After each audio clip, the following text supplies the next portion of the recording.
আসসালামু আলাইকুম সম্মানিত ভিউয়ার্স, আমরা দেখাবো আজকে কিভাবে ব্রয়লার অথবা কালার বার্ড সোনালী মুরগি বোর্ডিং করতে হয়। বোর্ডিং করার জন্য আদর্শ যে চিকগাট, এটা হচ্ছে আমাদের পাহাড়ের পাশের যে ধারাই, এটাকে কেউ ধারাই বলে থাকে, কেউ চাটাই বলে, অনেকেই অনেক নামে ডাকে। যে যে নামে ডাকুক না কেন, চিকগাটগুলা ধারাই দেওয়া দিলে কয়েকটা সুবিধাই পাওয়া যায়। এক, এগুলি অক্সিজেন আপ ডাউন করতে সুবিধা করে, জায়গা গরম রাখতে সুবিধা করে এবং দীর্ঘদিন যায়। আমরা যেগুলি স্টিলের প্লেন সিট ইউজ করি, এগুলি দিলে দেখা যায় বাচ্চা ঘাইমা যায়, পাইলিং করে বাচ্চা মারা যায় অনেক সময়।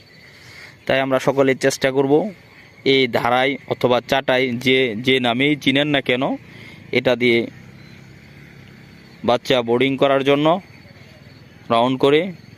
আর যাদের প্রয়োজন আমাদের সাথে যোগাযোগ করলে আমরা হোম ডেলিভারি দিতে পারবো ইনশাআল্লাহ।